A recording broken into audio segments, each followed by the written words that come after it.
기도로 준비하시기 바랍니다.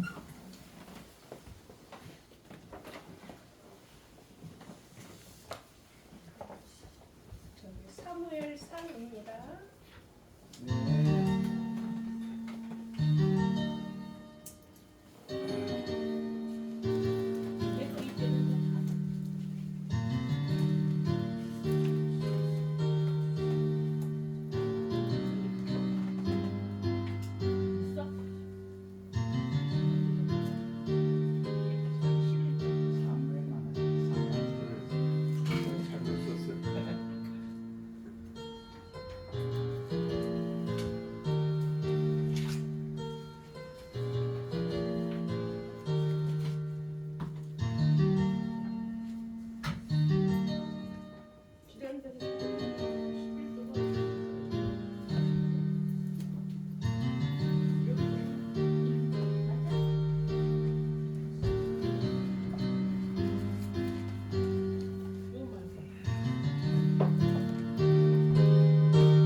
다 같이 찬송가 549장 부르시면서 예배 부름에 한 목소리로 응답드립니다.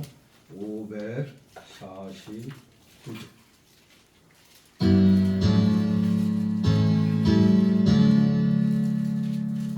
우리 기도를 들어주시고 주님의 평화를 내려주소서. 아멘.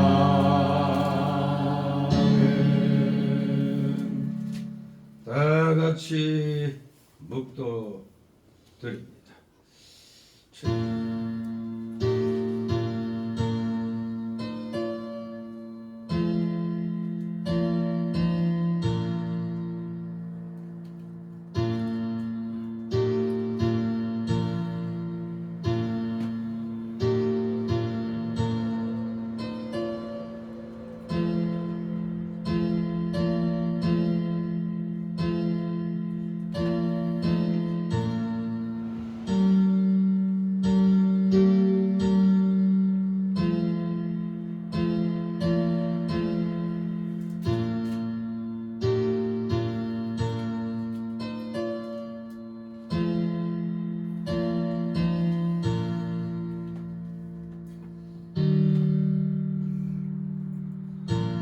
동이 서에서 먼 것 같이 우리 죄가를 우리에게서 멀리 옮기셨으며 아비가 자식을 불쌍히 여김같이 여호와께서 자기를 경외하는 자를 불쌍히 여기시느니라. 다 같이 일어나셔서 찬송가 547장 하나님 앞에 올립니다. 547장.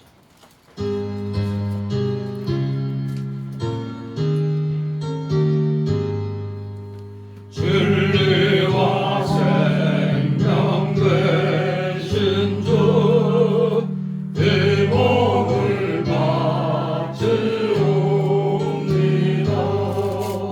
믿음과 소망 사랑에 한 마음 되게 하소서. 아멘. 다같이 십계명 교독합니다. 찬송가 또는 성경 맨 뒤에 십계명이 있습니다. 제가 먼저 읽겠습니다. 십계명은 맨 뒤쪽에, 사도신경은 맨 앞에 있습니다. 십계명. 제1은 너는 나 외에는 다른 신들을 네게 있게 말지니라. 제1은 너를 여겨 새긴 우상을 만들지 말고 또 위로 하늘에 있는 것이나 아래로 땅에 있는 것이나 땅 아래 물속에 있는 것에 아무 형상이 되지 만들지 말며 그것들에게 절하지 말며 그것들을 섬기지 말라. 제3은 너는 너희 하나님 여호와 이름을 망령되이 걷지 말라. 제3은 안식일을 기억하여 거룩히 지키라. 제5는 네 부모를 공경하라. 제6은 살인하지 말지니라. 제7은 간음하지 말지니라. 제8은 도둑질하지 말지니라. 제9는 네 이웃에 대하여 거짓 증거하지 말지니라. 제10은 내 이웃의 집을 방문하지 말지니라. 아멘. 다 같이 사도신경으로 신앙 고백 드립니다. 전능하사 천지를 만드신 하나님 아버지를 내가 믿사오며 그 외아들 우리 주 예수 그리스도를 믿사오니 이는 성령으로 잉태하사 동정녀 마리아에게 나시고 본디오 빌라도에게 고난을 받으사 십자가에 못 박혀 죽으시고 장사한 지 사흘 만에 죽은 자 가운데서 다시 살아나시며 하늘에 오르사 전능하신 하나님 우편에 앉아 계시다가 저리로서 산 자와 죽은 자를 심판하러 오시리라. 성령을 믿사오며 거룩한 공회와 성도가 서로 교통하는 것과 죄를 사하여 주시는 것과 몸이 다시 사는 것과 영원히 사는 것을 믿사옵나이다. 아멘. 같이 찬송가 1장 하나님 앞에 올립니다. 찬송가 1장.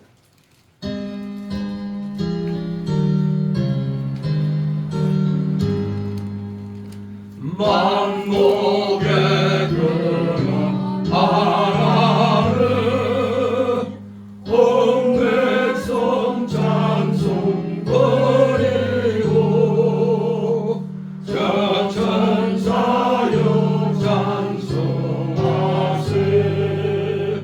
찬송 성부 성자 성령.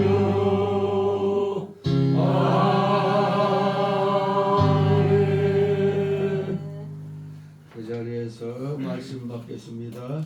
오늘 주시는 말씀 사무엘상 1장 1절에서 8절까지의 말씀입니다. 여기 오타가 났습니다. 오타가 난 게 아니라 빠졌죠. 사무엘상 1장 1절에서 8절까지의 말씀 제가 봉독해 올립니다. 사무엘상 1장 1절에서 8절까지. 에브라임 산지 라마다 임소빔에 에브라임 사람 엘가나라 하는 자가 있으니 그는 여로함의 아들이요 엘리후의 손자요 도후의 증손이요 숲의 현손이더라. 그에게 두 아내가 있으니 하나의 이름은 한나요 하나의 이름은 분인나라. 분인나는 자식이 있고 한나는 무자하더라. 이 사람이 매년에 자기 성읍에서 나와서 실로에 올라가서 만군의 여호와께 경배하며 제사를 드렸는데 엘리의 두 아들 홈리와 비누아스가 여호와의 제사장으로 거기 있었더라.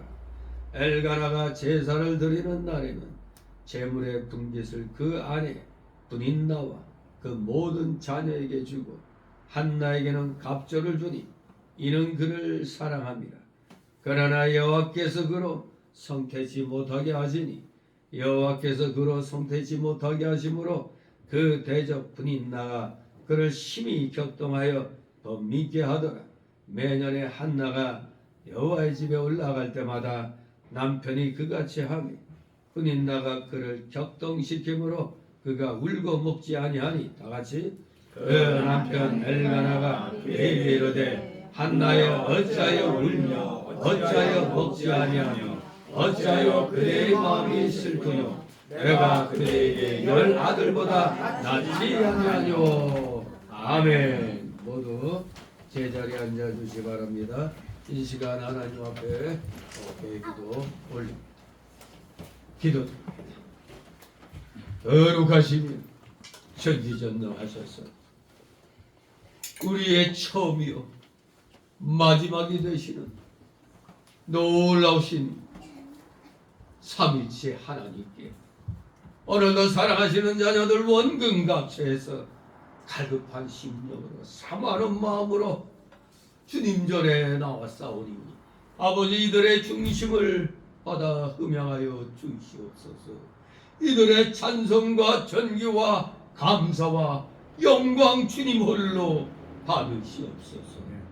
놀랍고 덕보신 주님의 십자가 대속의 은혜로 말미암아 영원한 지옥 형벌을 받을 수밖에 없었던 저희가 영생복락의 천국 백성으로 하나님 자녀로 이렇게 우리 모두 다 구원받고 영생을 얻게 하셨사오니 이 놀랍고 더 크신 사랑과 은혜 저희가 어찌 감당할 수 있겠나이까. 오직 저희가 해야 할 일은 오직 순종함으로 하나님의 뜻에 합한 삶을 이 세상에 살면서 소금으로서 빛으로서의 역할을 잘 감당하는 것이 진정 구원받은 자로서의 삶의 자세인 줄 압니다.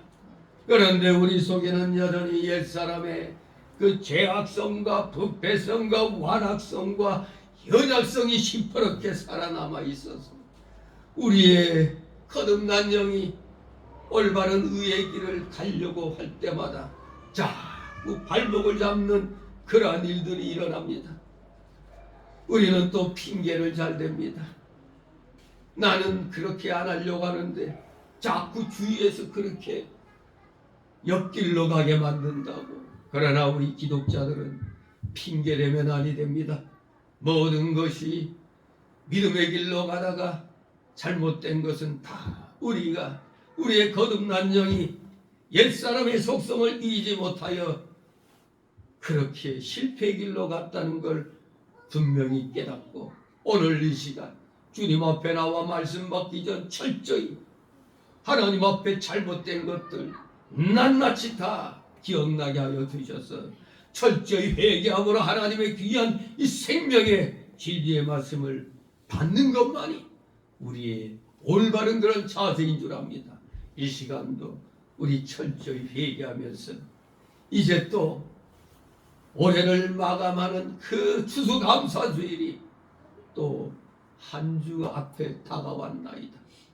진실로 사랑하시는 자녀들, 주님께서 올 한 해 2025년 동안 베풀어 주신 은혜가 너무나 많이 있을 터인데 현실은 우리가 감사를 주님 앞에 드리기보다는 어찌하여 불평불만이 훨씬 더 이렇게 많이 하게 되는지요.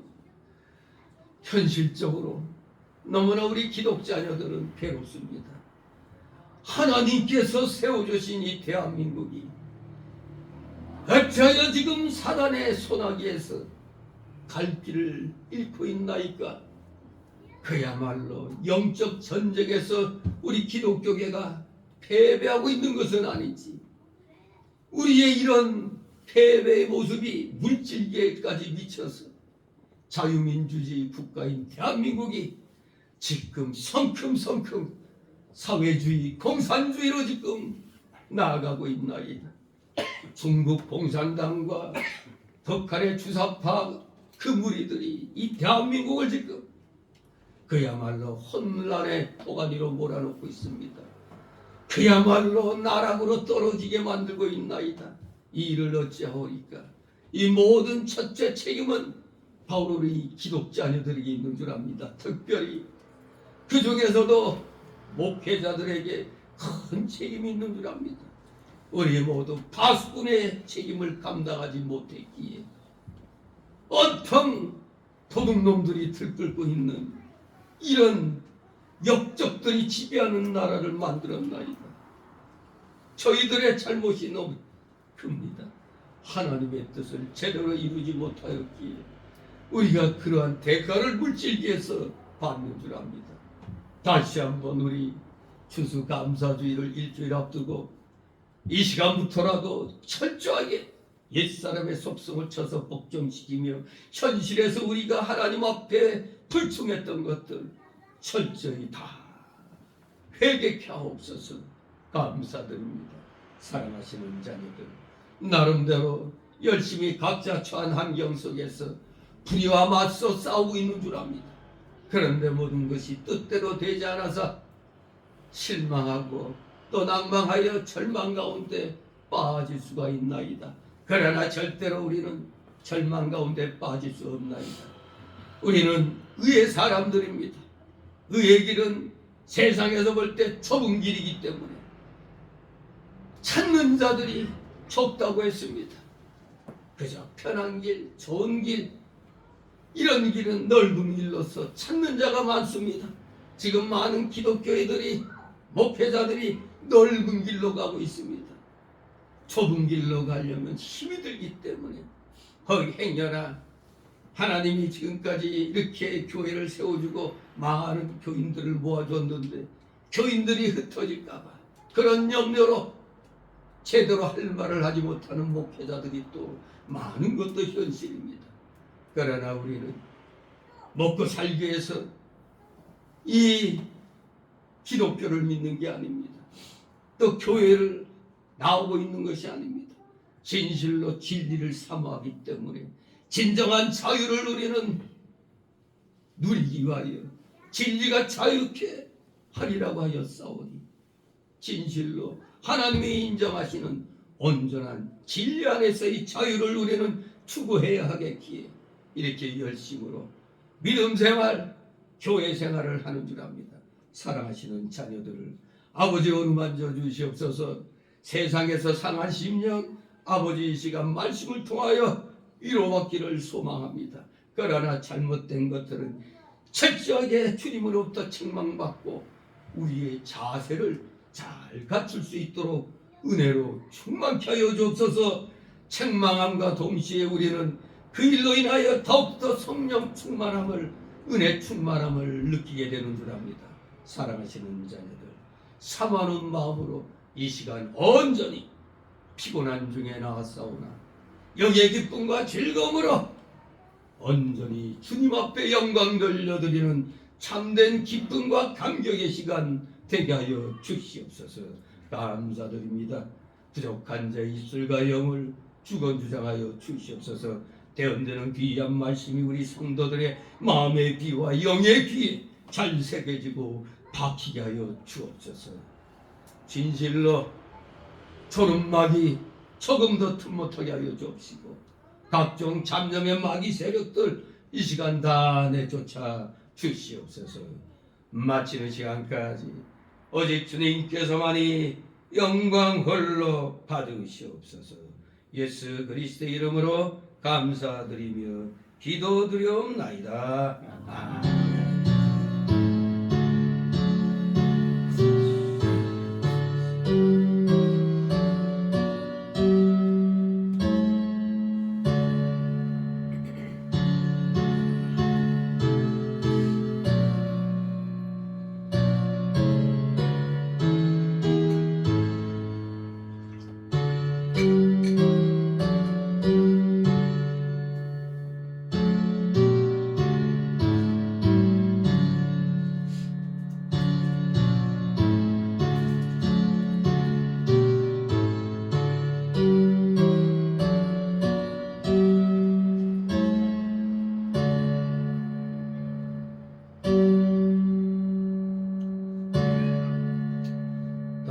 같이 찬송가 316장 통일 찬송가입니다. 316장 하나님 앞에 드립니다.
주님의 이름으로 여러분을 환영합니다. 네, 모처럼 또 사무엘서를 이렇게 하게 되었습니다. 네, 모처럼 하다 보니까 상자를 빼먹어가지고 사무엘이라고 써서 조금 많이 당황하셨습니까? 네, 사무엘상 1장 오전에 1절에서 8절까지 보는데 이 사무엘상은 언약의 백성이 명실상부하게 단일한 정치 체제 아래 하나의 공동체로 형성되는 과정이 기록되어 있습니다. 개개인의 인격보다는 민족 전체의 인격이 강조되고 있는 것입니다. 또한 이 사무엘서는 연대기적 그 기록 관점에서 볼 때는 조금 좀 모호함이 있어요. 그러나 성경은 모든 것이 다 구속사 그 관점에서 배열되었기 때문에 조금 그 역사를 공부하신 분들은 조금 뭐가 좀 이게 연대가 안 맞는 것 같다 하지만 뒤에 나올 게 앞으로 끌어오고 하는 이것이 다 구속사의 관점에서 그렇게 기록된 거라는 것을 기억하시고 사무엘서를 보면 되겠습니다. 사무엘이 어떻게 출생하게 됐는가는 뭐 오늘 읽어봤지만서도 이미 다 알고 계실 겁니다. 그래서 사무엘이란 이름의 뜻이 뭐라고 알고 계십니까? 기억나는 게 있습니까? 사무엘, 하나님이 들으셨다. 엘이란 글자가 들어가면 다 하나님을 가리키는 거예요. 하나님이 들으셨다. 자, 그러니 벌써 이거 하나님의 진리의 생명의 말씀이 이 충만하게 이제 이 민족에게 이루어진다, 이걸 알 수가 있겠습니다.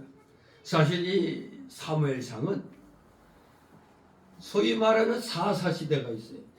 사사들, 뭐 여러분들이 기억하고 있는 뭐 삼손, 그리고 또 기드온, 뭐 이런 사람들, 그런 사람들이 통치하던 시대가 사사시대죠.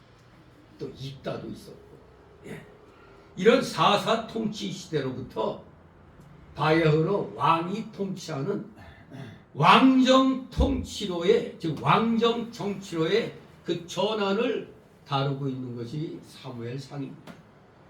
물론 여기서 지향하는 왕정 정치는 그저 단순한 그 이방 세계의 전제 군주제가 아니라 신정적 군주제를 말합니다. 하나님 통치의 나라. 이런 점에 있어서 우리가 잘 아는 이 이스라엘의 초대왕 하면은 사울을 생각하지만 사실 사울은 실패한 왕이죠. 인본주의적인 그런 입장에서 세워진 왕이었습니다. 그래서 사울의 왕정은 실패로 끝나고 진정 하나님 마음에 합한 사람 다윗이 진정한 신정적 군주 정치의 그런 주인공으로 준비되어지는 겁니다. 자, 이제 우리가 오늘 사무엘상 1장을 보는데 제목이 사무엘의 출생이죠. 사무엘의 출생. 그런데 오늘 1절 8절을 먼저 오전에는 볼 텐데 여기서는 한나를 핍박하는 분인나의 이야기가 소개되고 있습니다. 한마디로 지금 이 사무엘이 출생한 이때는 이제 사사 시대를 종결짓는 영웅의 탄생이 시대라 할 수 있습니다. 영웅의 탄생. 그렇습니다. 그 당시 이스라엘은 정치 경제적으로는 어느 정도 안정이 되어 있었습니다만 영적으로는 심히 쇠퇴한 기미를 보이고 있을 때입니다. 그 당시 사실 사무엘의 이야기가 전개될 때 그 배경은 엘리 제사장이 사사겸 제사장으로 있던 사사시대 말기에 그 아주 혼란스러운 때였던 것입니다. 혼란스러운 때. 정치 경제적으로는 그냥 나름대로 안정은 돼 있었어요. 그러나 우리가 엘리 제사장 하면은 그 아주 그 불신앙적인 그 두 아들 홈리와 비나스 얘기가 떠오르잖아요. 그러면서 그때 법궤도 블레셋에게 빼앗기고 그리고 엘리 두 아들이 전쟁터에서 죽고 그리고 그 며느리가 아들을 낳긴 낳았는데 낳고 죽었죠. 그때 뭐라고 외쳤다고요? 이가 뭐 하나님의 영광이 떠났다. 그렇습니다. 이스라엘은 이제 신정적인 군주정치 제도로 들어가기까지는 그야말로 아주 혼돈의 그런 시대가 되는 것입니다. 아무튼 이 사무엘이 탄생하는 이 시기는 하나의 이스라엘로 보면 역사적인 전환기가 된다 할 수 있습니다. 역사의 전환기. 사사 시대에서 왕정 시대로 넘어가는 그런 전환기에 있습니다. 바로 이 역사의 전환기에서 우리 하나님께서는 사무엘이라는 한 인물을 준비시킴으로써 하나님의 구속의 역사를 진행시키십니다. 그래서 오늘 본문은 그런 사무엘의 신적 탄생 과정을 중점적으로 추적하고 있는 것입니다. 한편 우리는 이 본문을 통해서 우리는 인간의 실패에도 불구하고, 즉 인간의 실패란 여기서 한 여인 한나가 잉태하지 못하는 불임의 그런 실패의 모습을 보게 됩니다. 그럼에도 불구하고 하나님의 구속 역사는 실패함 없이 성취되며 역사의 암흑길수록 하나님께서는 그 어둠을 깨친 영적 지도자를 예비하신다는 교훈을 깨닫게 됩니다. 바로 오늘날 대한민국의 기독교계는 지금 암흑기라고 할 수 있습니다. 무슨 소리냐? 세계적인 대회들을 우리나라에서 개최하고 있는데, 전번에 부차 WCC 부산에서도 이번에 또 WEA 총회를 또 뭐 이미 그 리허설인가 뭔가를 사랑의 교회에서 했다고 하는데 다 배도의 길을 걷는 그런 단체 아닙니까? WCC는 저기에 여러분들 저 헌금함 위에 저기 1차부터 쫙 저기 된 거를 저 기록해 놓은 걸 보시면 알아요. 공산주의로 시작해 가지고 결국에는 공산주의 완성 그리고 이 세상의 사회 윤리 질서 파괴 동성애 이런 것으로 나아가는 게 바로 WCC 운동이에요. 그런데 이 WCC를 반대해 가지고 복음주의로 나가자고 설립된 게 WEA인데 세계 복음주의 협의회인데 그런데 이자들이 몇 년 전인가 그 사무총장 무슨 박사인가 하는 자가 우리는 WCC의 그 하는 모든 일에 우리도 동의한다 그러니까 그러면 뭐요? WCC 하는 일에 WEA도 동의한다면은 WCC나 WEA나 똑같다는 얘기잖아요. 그런데 우리 많은 목회자들이나 기독교인들은 그 사실을 잘 모르고 있어요. 그저 큰 대회가 와 세계적인 기독교 대회가 대한민국에서 열린다. 로마 카톨릭을 포용하고 자유주의 신학 포용하고 무당까지도 그냥 감싸 안는 WCC 기도문이 웃기지 않습니까? 맨 끝에 우리는 예수님의 이름으로 기도드립니다 하는데 거기는 예수와 부처와 마호멧과 무슨 신의 이름으로 이렇게 끝내고 있잖아요. 그런 WCC를 WEA가 우리도 그 하는 일에 우리도 동의한다. WEA도 똑같은 거죠. 긴가민가 하는 목회자들도 많길래 그때 어디 교육제회 갔을 때 어느 목사님이 물어보길래 그 WCC나 똑같은 단체가 WEA 잘 모르고 있잖아. 복음주의 협의회라고 하니까 세계 기독교 교회 협의회 WCC하고 좀 뭔가 다른 줄 알았는데 그것도 똑같은 배도의 집단이고 하니까 어떤 사람들은 나 같은 말을 하면은 나 같은 목회자를 극우라고 얘기하죠. 대한민국엔 극우 없습니다. 폭력을 동반하는 게 극자가 붙는 겁니다. 극자. 그래서 좌익에는 극좌가 있으나 우리 우익에는 극우는 없는 것입니다. 우리 어느 우파 집회에서 폭력이 난 적이 있습니까? 강원 집회에서 언제 폭력 행위가 있었어요? 그런데 이 얼띠기들은 극우라고 막 매도하죠. 같은 기독교계에서도 한 번도 애국운동 하지도 않는 목사들이 그냥 뒤에서 욕합니다. 또 기독교끼리 왜 싸우냐고. 진리는 투쟁 가운데 쟁취하는 겁니다. 인류 역사는 전쟁의 역사입니다. 기독교계도 진리 싸움입니다. 진리 싸움. 부유에 양보할 수는 없는 것입니다. 진실로 지금 우리나라가 영적 암흑기에 놓여 있으니 물질계 체제도 지금 암흑기로 들어가는 거 아닙니까? 여러분 제가 다른 목사들보다 좀 이런 상황을 많이 알다 보니까 제가 머리가 아파요. 스트레스 무지하게 받아요. 왜? 곧 우리나라 꼭 망할 것 같으니까. 이렇게 잘 먹고 잘 사는데 뭔 소리냐. 목회자는 파수꾼의 역할을 해야 됩니다. 군대로 말하면 저기 지피 초병 역할을 해야 되는 거예요. 적이 오고 있다 쳐들어온다 이걸 알려야 되는 책임이 있는 겁니다.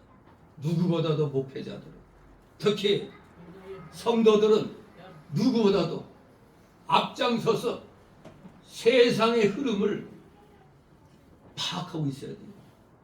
믿지 않는 사람들보다도 앞서가 있어야 돼요. 이 판단력. 너 잠시 잠깐 코스피 올랐다고 좋아했죠? 제가 미리 얘기했잖아요. 모든 게 악재 속에 있는데 어떻게 그게 올라가냐고.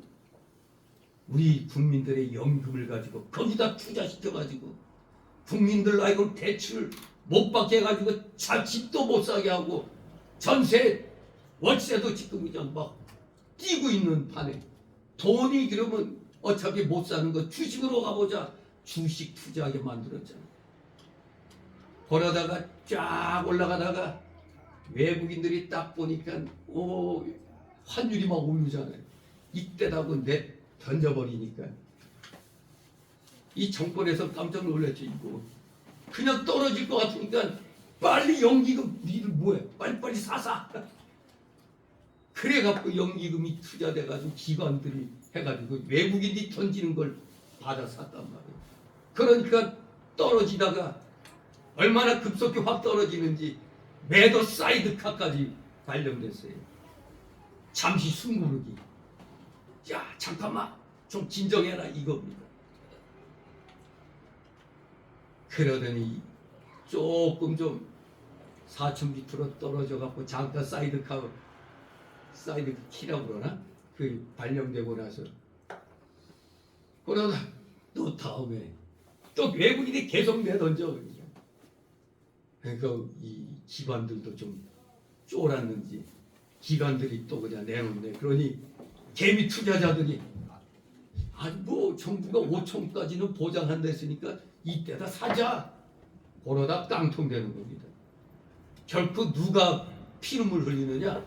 개미 투자자도 국민들만 죽어나는 겁니다. 국민들 주머니 탈탈 털고 있는 거예요. 이런 사실을 모르고 그냥 저는 그런 것뿐만 아니라 지금 처음부터 군 별자리 4개짜리 7명이 한순간에 다 잘리고 그러더니 지금 또 엉뚱한 공군에서 무슨 합참무장이 나오더니 뭐 군 장성을 40명 싹 물갈이 한다고 그러는데 지금 우리 전방에 지금 이 사령관급의 75%가 비어 있어요. 지금 자리가. 그런데다 또 장성을 싸우리다 자른다고 하니까 저는 이거 말고도 여러 가지가 미리 알고 있다 보니까 저도 모르게 그냥 한숨이 나오고 스트레스 받아. 이런 얘기하면은 쓸데없이 목사가 왜 자꾸 정치 얘기하냐고. 목사가 정치를 얘기 안 하면 누가 정치 얘기합니까? 여러분 전 세계에서 하나님이 세우신 나라가 딱 3개예요. 첫째 이스라엘, 둘째 미국, 셋째 대한민국이에요. 대한민국 복문서 1호가 뭔지 아십니까? 국회가 개원할 때 이승만 박사가 여기 어느 목사님 있으면 여기서 기도하셔야 했더니 무슨 사전에 짜고 한 게 아니에요. 그냥 이은영 목사라는 분이 그때 이제 북한에서 내려와서 이제 어디서 국회의원으로 출마해가지고 국회의원이 된 거예요. 그래서 이은영 목사가 이 무슨 목사님이 이제 기도를 했는데 그 기도가 대한민국 공식 문서 1호입니다. 이 기독교 나라를 물론 아직 3분의 2는 타종교지만 이 기독교 나라로 세운 겁니다. 그런데 이 기독교 나라를 파괴하고 있잖아요. 얼마나 그 세계 IQ 대회에서 뭐 그 무슨 기억력인가 암기력 대회에서 1위한 자가 김무슨 청년인데 276이요 IQ가. 근데 이 청년이 미국에 망명 신청했잖아요. 왜? 기독교를 핍박하고 있다. 애국자들을 지금 감옥에 집어넣고 있다. 이런 나라 희망이 없다. 그래서 망명 신청했죠. 여러 가지로 지금 이 대한민국은 나락으로 떨어지는 그 길목에 있습니다. 아니 중국 놈들은 아예 70%인가 80%가 우리의 속국이 되어 있다. 아니, 대놓고 얘기한다는 거예요. 그런데도 목회자들이 자기 교회에서 얘기도 안 해요. 얘기하면 교인들 나간다고. 목회자는 파수꾼입니다. 선지자, 왕, 제사장 3직을 갖고 있어서 왕 노릇도 해야 되고 제사장 노릇도 해야 돼요. 그리고 선지자 노릇도 해야 돼요. 그런데 오늘날은 선지자 직분이 지금 무엇보다도 지금 앞에 나와 있어요. 왜? 교회를 지켜야 되는데 방어가 교회의 울타리가 무너지잖아요. 대한민국 안보가 교회 울타리입니다. 안보를 외치는 건 교회를 지키자는 얘기입니다. 교회를 지켜야지 대한민국이 있는 겁니다. 그런데 그런 얘기를 안 하려고 그래. 물론 목회자들이 역사의식도 없고 공부도 안 해서 그런 사람도 많이 있어요. 몰라서 말 못하는 사람도 많아요. 어느 무지몽매한 목사는 왜? 주민자치 거기 나가서 일한다고 그래. 내가 그거 빨갱이 단체인데 거기 어떻게 목사가 나가냐고. 그 6.25 때 인민위원회인데 어디 목사가 주민자치 거기 나가냐고. 이렇게 분별력 없는 목사들이 많이 있습니다. 지금 이렇게 저는 이 사무엘서 1장을 보면서 야, 사사시대를 종결짓는 영웅이 탄생하는 그 내용 아닙니까? 사무엘이 탄생하는 그 얘기 아닙니까? 그게 바로 이게 역사의 암흑기예요. 지금 이스라엘로서는 암흑기입니다. 역사의 암흑기. 지금 대한민국도 지금 역사의 암흑기 속에 지금 들어가 있는데 어둠이 짙으면 새벽이 가까이 온다고. 아, 우리나라에도 영웅이 준비되고 있는 건 아닌가. 이 암흑을 밝힐 영웅이 지금 어디선가 꿈틀대고 있지 않을까 생각해 봅니다. 왜? 하나님은 역사의 암흑길수록 그 어둠을 깨칠 영적 지도자를 예비하신다고 이 말씀을 통해서 우리를 전해주고 있는 거예요. 그래서 오늘 오전에 1절 8절을 두 소단락으로 나누어서 먼저 살펴보겠는데 첫 번째 단락으로 1절 5절 엘가나와 그의 가정상태, 두 번째 단락으로 6절 8절 한나를 핍박하는 분이나. 자, 이 내용으로 오늘 오전 살펴보도록 합니다. 자, 먼저 첫 번째 단락으로 1절 5절 엘가나와 그의 가정. 자, 우리 천천히 1절에서 5절까지 같이 있습니다. 시작. 에브라임 산지 라마 디임 소빔에 에브라임 사람 엘가나라 하는 자가 있으니 그는 여로함의 아들이요 엘리우의 손자요 도우의 중손이요 수의 현손이더라. 그에게 두 아내가 있으니 하나의 이름은 한나요 하나의 이름은 분인나라. 분인나는 자식이 있고 한나는 무자하더라. 이 사람이 내년에 자기 성읍에서 나와서 실내 올라가서 만군의 여호와께 경배하며 제사를 드렸는데 엘리의 두 아들 홈니와 비누아스가 여호와의 제사장으로 거기 있었더라. 엘가나가 제사를 드리는 날에는 제물의 분깃을 그 아내 분인나와 그 모든 자녀에게 주고 한나에게는 갑절을 주니 이는 그를 사랑함이라. 그러나 여호와께서 그로 성퇴치 못하게 하시니. 아멘. 예. 사무엘의 아버지 엘가나가 에브라임 사람이라고 기록되어 있습니다. 그러면 사무엘도 그럼 에브라임 지파인가 할 수 있죠. 왜? 아버지가 지금 에브라임 사람이라고 기록되어 있으니까. 그러나 사무엘이 에브라임 지파 같이 보이지만 그 사무엘이 제사장이 된 걸 보면 레위 지파임이 분명한 거죠. 제사장은 레위 지파만이 될 수 있어요. 절대 레위 지파 아니면 제사장이 될 수가 없잖아요. 성막을 옮길 때도 레위 지파 사람만이 만져갖고 운반할 수가 있는 거 아닙니까? 그 증거로는 역대기 6장 16절 28절에 엘가나가 바로 레위 족속에 속한 사실을 확인할 수가 있습니다. 그러니까 사무엘이 제사장, 이 선지자, 선지자 겸 제사장이 될 수가 있었던 겁니다. 그런데 왜 에브라임 사람이라고 했느냐? 비록 레이지파 사람이지만 에브라임이 오랫동안 살았기 때문에 아마도 에브라임 사람이라 했을 것입니다. 뭐 우리도 고향 떠나 서울에서 오래 살다 보면 서울 사람이라고 얘기하지 뭐. 내가 뭐 옛날 뭐 부모 고향 얘기하는 사람 거의 없잖아요. 내가 살고 있는 곳이 고향이니까. 그런 식으로 엘가나가 에브라임 사람이다 그렇게 기록한 것입니다. 레이지파 사람이지만 거기서 오래 살았기 때문에. 자, 그런데 이 사람에겐 아내가 둘이 있었습니다. 하나의 이름은 한나요. 다른 하나의 이름은 분인다였습니다. 그런데 참 하나님은 너무하십니다니까. 어떻게 분인나는 자식이 있었고 한나는 자식이 없었다 이겁니다. 근데 구약 시대는 우리가 이걸 알아야 돼. 하나님이 죄를 만드신 분은 아니죠. 하나님은 절대 선이시기 때문에 죄와는 상관없는 겁니다. 그런데 왜 우리가 죄를 짓고 막 그러지? 그러니까 요걸 갖다 이제 예정론에서는 죄에 대해서 하나님이 허용하셨다는 거지, 용납하셨다는 거지, 죄를 하나님이 만드셨다는 게 아니에요. 죄는 결국 우리 인간이 만들어낸 겁니다. 우리 인간이 말씀을 어겼기 때문에 그게 죄가 된 겁니다. 하나님 말씀은 정통으로 되어 있는데 여기에서 어긋난 거, 어긋난 게 죄입니다. 말씀에서 벗어난 게 죄예요.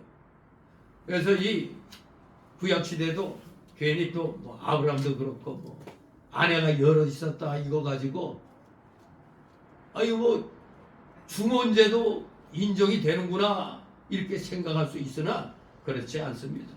중혼은 하나님의 뜻을 거스리는 그런 악행입니다. 그러니까 이런 것에 대해서 죄인데 그냥 또 하나님이 이 연약한 사람들을 일종의 그냥 허용해 놓으신 겁니다. 그냥 허용해 놓으신 거예요. 그러나 그 대가들은 다 치우죠. 지금 오늘 여기도 엘가나도 두 여인을 아내로 얻었기 때문에 그 심적인 고통이 지금 여기에 또 드러나고 있는 것입니다. 우리 그리스도인의 결혼과는 일부 일처제입니다. 그러나 이 구약시대 이것은 아마 그 당시의 그 역사적인 특수성에 의해서 하나님이 그냥 허용을 해 놓은 것으로 볼 수가 있습니다. 아무튼 이 엘가나가 실로라고 하는 곳에 있는 제사장을 찾아와서 제사를 드렸다고 했습니다. 거기에는 누가 있었어요? 엘리와 그 두 아들 홈리와 비누아스가 제사장으로 있었습니다. 그런데 엘가나의 온 식구는 매년 실로에 올라가서 제사를 드렸다고 했습니다. 매년 실로에 올라간다. 사실 율법은 그 출애굽기 34장 23절을 보면 히브리 남자들은 1년에 3차례 성전에 올라가도록 규정하고 있습니다. 그러나 엘가나는 선민인 레위 출신이었음에도 불구하고 보면 매년 한 번씩만 실로에 있는 성막에 가서 제사를 드린 것을 알 수 있겠습니다. 따라서 엘가나는 당시의 율법의 규정을 위반한 거예요? 안 위반한 거예요? 위반했죠. 매년 3회라고 했는데 한 번만 제사를 드렸다 이겁니다. 바로 우리는 이 사실을 통해서 그 당시 이스라엘 전체에 팽배해 있던 영적인 나태를 어느 정도 감지할 수가 있는 것입니다. 오늘날 대한민국 교계, 기독교계의 흐름이 어떻습니까? 지금 꼭 이 엘가나가 하는 것과 비슷하지 않습니까? 지금 우리가 언제부터 주일 예배가 한 번만 드리면 끝났어요. 새벽, 오전, 오후 전통적으로 있어 왔는데 교회들이 대형화되다 보니까 1, 2, 3, 4, 5, 6 이렇게 하다 보니까 자기 입맛에 맞춰서 자기가 편한 시간에 가서 예배 드리다 보니까 결국 주일날에도 한 번만 드리는 걸로 끝나요. 주일이 약해지니까 무슨 일이 일어납니까? 새벽도 없어지고 수요 예배도 없어지고 금요일 예배도 없어지고 철야도 없어지고 그야말로 성경에서는 말세에는 어떤 특징이 있다고요? 모이기를 패한다고 했죠. 지금 자꾸 모이기를 패하는 시대 임을 우리가 깨닫게 됩니다. 그야말로 엘가나도 자기가 오늘날 말하면 목회자 집안인데 목회자 집안에서부터 주일 한 번만 드리면 돼 이렇게 바뀐 겁니다. 지금 목사들도 그런 목사들 굉장히 많습니다. 또 지금 이 신학이 또 신학교에서 제대로 또 이제 정확하게 또 가르치지 않는 것 같아요. 그렇기 때문에 주일 개념이 약화되고 그랬어요. 주일 개념이 약화되다 보니까 자연 오늘날도 엘가나 시대와 같은 영적 침체기가 됐다고 볼 수가 있는 겁니다. 이처럼 종교적 도덕적 위기는 항상 공존하는 것입니다. 종교적 도덕적 위기. 이렇게 하나님 앞에 드리는 예배부터가 시원찮아지니까 윤리생활도 도덕생활도 팀해지잖아요. 그냥 엘가나도 중원제도 아내도 2명씩이나 맞이하고 이런 일들이 일어나는 거. 오늘날 도덕적 타락이 뭡니까? 교회가 대형화되다 보니까 한 주만 해도 헌금이 몇억 단위로 쏟아지니까 목사들이 거기에 그냥 마음을 빼앗기는 거죠. 교인들이 나가면은 당장 그게 줄어들잖아요. 그러니까 교인이 떠나는 거 무서워요. 지금 대한민국 교회 대형 교회는 40%가 좌파예요. 그래서 목사들이 공산주의 얘기했다가는 썰물처럼 빠져나갑니다. 전북의 어느 목사가 공산주의를 갖다 우리 기독교가 우리가 자유민주주의가 이걸 잘 대적해 나가야 된다고 얘기했다가 3분의 1이 소리 지르고 나가버리더래요. 그러더니 그 목사를 쫓아내려고. 제가 어느 목사님이 지금 나라가 위기에 처해갖고 이러한 이 상황을 얘기하는데 이런 얘기를 한다고 극우로 자기를 몬다고 하면서 감리교회인가 어디 거기서 또 자기를 또 쫓아내려고. 그런데 거기에 댓글 달리고 보니까 나는 전북에서 목회하는 목사인데 나도 그런 얘기 했다가 지금 그런 곤욕을 치고 있다고 얘기해요.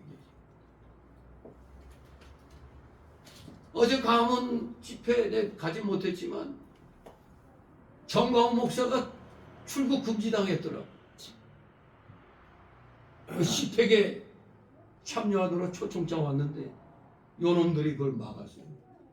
지금 대한민국 이건 마음 놓고 얘기도 못하는 나라가 돼버린 거예요. 지금 참 안타까운 일입니다. 완벽하게 대한민국 상권 분립이 다 깨지고 있고 이제는 군까지 손아귀에 넣으려고. 그래서 심지어 어떤 말이 들리느냐, 이제 군까지 손아귀에 넣어갖고 이렇게 뭐 집회하고 뭐 이런 거 우파들 집회 모조리 다 깔아뭉개려고. 만약에 크게 일이 터지면 개헌까지도 군대 동원해서 하려고 하는 이런 속셈이 있다는 얘기까지 들려요. 지금 군대까지 자기 입맛에 맞는 자기 정권에 아부하는 자들로 꽉 지금 채우려고 하고 있는 거죠. 그야말로 베네수엘라 판박이로 나가고 있는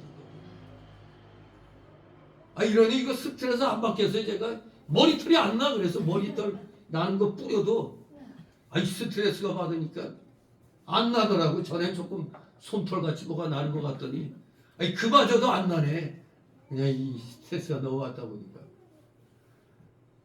지금 엘가나가 있었던 그 시절처럼 목회자들부터가 타락한 목회자들이 너무 많이 있어요.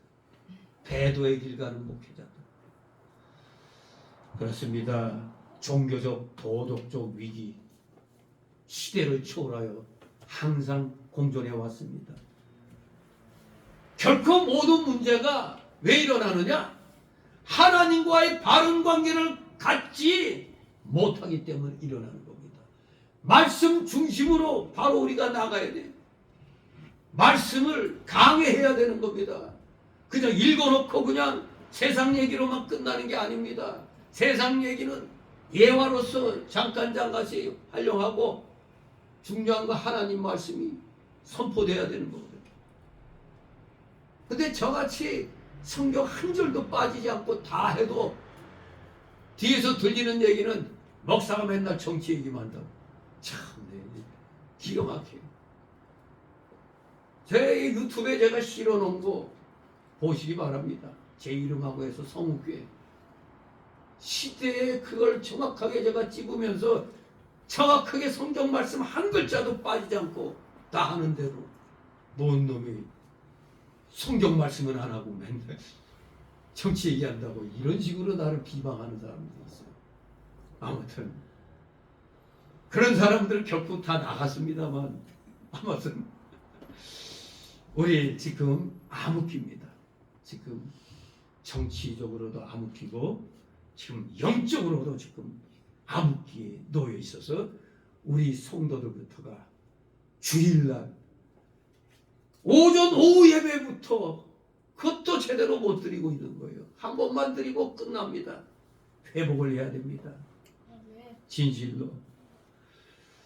정말로 엘가나 가정에 이제 제사 드리는 날 하나님 앞에 나갔는데 사실 율법의 의무로 규정된 그 절기가 유월절, 매추절, 수장절 이렇게 기록되어 있죠. 출애굽기 23장 14절 이하에. 그런데 이 엘가나가 택해서 드린 절기가 어느 때일까? 유월절날 올라갔을까? 매추절날 갔을까? 수장절날 갔을까? 했더니 가만 이제 문맥을 이제 통해서 이렇게 쭉 살펴보면은 유월절로 보인다 이겁니다. 유월절을 택해서 가는 것으로 봅니다. 왜냐하면 이 세 절기 가운데서 유월절이 가장 큰 절기였기 때문입니다. 히브리인들은 이날에 전 가족이 함께 여호와 앞에 나가야만 했기 때문인 겁니다. 이렇게 엘가나 가족은 전 가족이 다 올라가서 함께 첫째 부인, 둘째 부인도 같이 다 올라가서 드렸어요. 그래서 엘가나가 이제 가장으로서 재물을 이제 나눠줄 때 분인나와 그 자녀들에게 주었습니다. 그러면 자식이 없는 한나는 빈털털이냐? 그게 아니라 한나한테는 뭐라고? 갑절을 주었다고 했습니다. 우리는 이 구조를 통해서 뭘 알 수 있느냐 하면 지금 여기 엘가나 가정이 드린 제사는 번제, 소제, 화목제 여기에서 어디에 해당되냐? 화목제였다는 걸 보여주는 구절입니다. 제물을 먹을 수 있는 제사는 화목제밖에 없거든요. 그래서 유월절 그 중에서도 이제 제사는 화목제로 들었기 때문에 이렇게 제물을 나눠줬구나 이걸 알 수가 있는 겁니다. 그런데 한나가 갑절로 받았지만 마음이 편했어요? 못했어요? 마음이 불편했습니다. 왜? 하나님께서 한나로 성퇴치 못하게 하였기 때문에 한나에게는 자녀가 없었잖아요. 아무리 재물의 분깃을 갑절이나 받고 남편의 특별한 사랑을 받지만 우리 하나님께서 잉태하지 못하게 만드셨기 때문에 그 일로 인해서 한나는 여러 가지 번민과 고통이 있었던 것입니다. 그러나 여호와께서 그로 성택지 못하게 하시니 누가? 여호와 하나님께서. 내가 아무리 잉태하고 싶어도 누가 맡고 있어? 하나님이 맡고 있는 겁니다.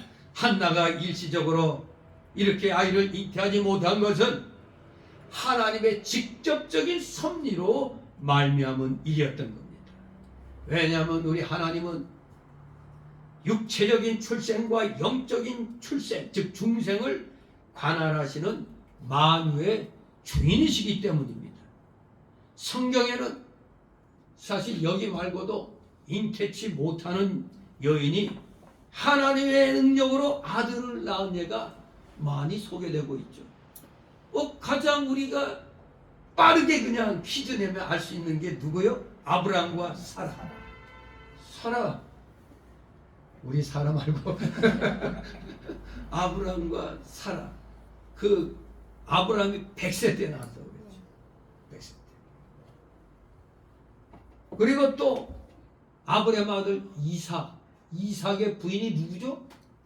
리브가 있죠. 리브가도 역시 출생 잉태하지 못하니까 하나님이 살펴보셨다고 했죠. 잉태하게 했어요. 또 야곱에게는 또 누가 있었죠? 라헬. 이렇게 그 잉태하지 못한 여인들에게 하나님이 또 잉태하는 그런 은혜를 내려 주셨습니다. 또 그 사사 삼손도 마찬가지였습니다. 삼손의 어미도 잉태치 못하다가 하나님이 그 기도를 들으시고 또 삼손이 출생하게 했죠. 아무튼 한나의 불임 배후에는 그녀의 몸에서 꺼져가는 이스라엘의 운명을 회복할 민족의 지도자 사무엘을 탄생시키기 위한 하나님의 섭리가 감춰져 있었다 이겁니다. 그러니 어둠이 짙게 내렸다 해서 절망할 필요 없어요.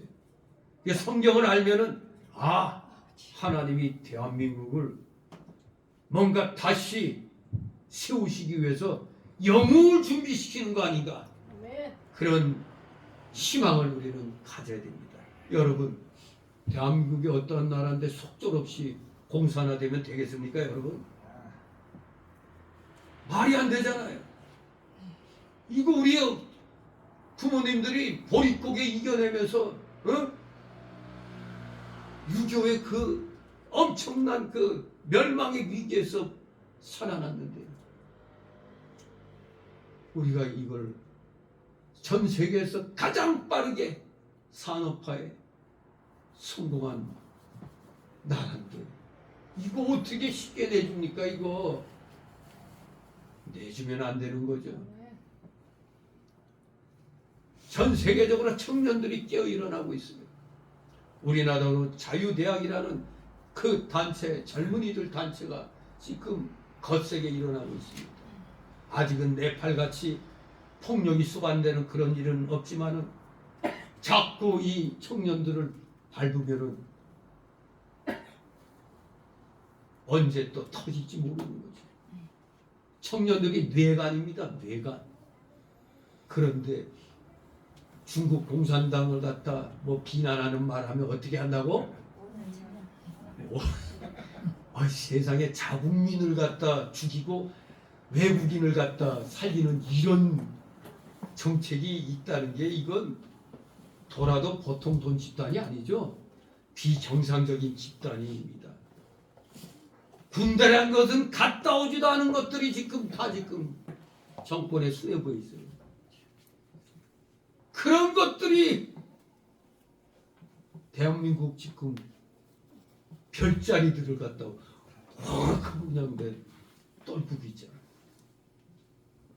이 암흑기에 우리 모두 영웅의 탄생을 기대해야 되겠습니다. 물론 영웅이 탄생하기까지는 번민과 고통이 따르게 됩니다. 역시 한나가 엄청난 고통을 6절 8절에 당하는 걸 보게 됩니다. 한나를 핍박하는 분이나 6절 8절이 있습니다. 여호와께서 그로 성결치 못하게 하심으로 그 대적 분인나가 그를 심히 격동하여 넘리게 하더라.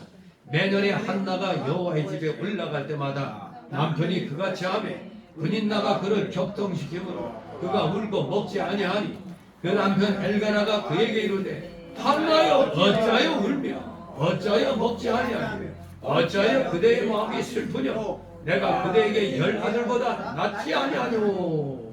아멘. 옛날 여인들하고 오늘날 여인들은 많이 다른 것 같아요. 오늘날에는 애 안 낳는 거. 그러니까 어떻게 보면 애를 갖다 이 유모차에 끌고 가는 줄 알고 봤더니 애가 아니라 강아지가 있어. 아, 그 참 모두 한나와 같은 간절함이 있어야 돼요. 이 자녀는 하나님이 주신 복 중에 복입니다. 여기 한나는 이 복을 갖다 지금 못 누리고 있으니까 잉태치 못한 것 때문에 늘 둘째 부인인 분인나의 그 멸시를 받았어요. 아, 이 분인나가 좀 마음이 고와야지. 아, 이거 지만 애 낳았다고 그냥 이 첫째 부인을 갖다 무시를 해버리는 거예요. 그러니까 격동을 시킵니다, 자꾸. 그러니 더 민게 되고 마음이 편치 못했어요. 이 한나가. 이 분인나를 향해서 대적이니 또 한나가 심히 그래서 격동하고 또 번민을 했다는 이 단어가 나온 걸 보면 이 분인나라는 이 여자 둘째 부인이 한나를 얼마나 괴롭혔는지를 보여주고 있는 겁니다. 분인나는 한나의 불임을 저거 하나님께 벌받아서 저래 이렇게 단순하게 생각합니다. 하나님의 진노로 생각을 했던 겁니다. 이렇게 영적인 무지는 우리 인간으로 하여금 올바른 판단을 할 수 없게 만듭니다. 그리고 함부로 이웃을 정죄하게 만드는 겁니다. 영적인 무지가. 그러니 영적으로 껴있는 목사들이 올바른 말하면 이 무지한 목회자들은 욕을 합니다. 그러니 그 교회 다니는 교인들도 똑같이 무지에 빠져가지고 올바른 목사들을 욕을 합니다. 안타까운 일이죠. 진실로 영적인 무지는 무서운 겁니다.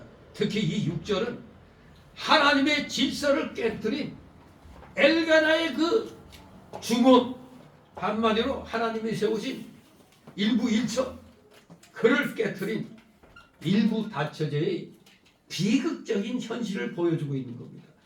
여기서 자기는 뭐 두 부인 얻어서 난 좋다 하지만 결국 그 대가를 지금 치르고 있는 겁니다.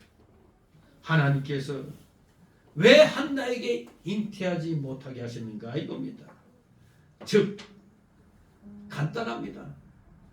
아직 한나가 하나님 보시기에 조금 겸손의 이 기준에서 한나가 조금 미달됐기 때문에 그 한나로 하여금 낮추고 자신을 돌아보게 하기 위해서 그렇게 하시려고 그 결과는 그렇게 낮춰서 복을 주시고자 이렇게 한나로 하여금 그 당시 그 여인으로서는 최악의 그런 상황을 맞이하게 한 겁니다.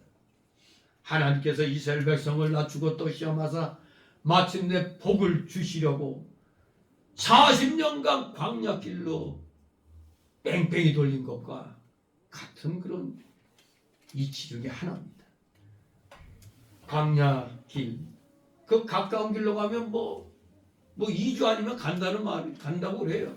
그런데 그런 가까운 길을 갖다 뺑뺑 돌려갖고 몇 년 걸렸다?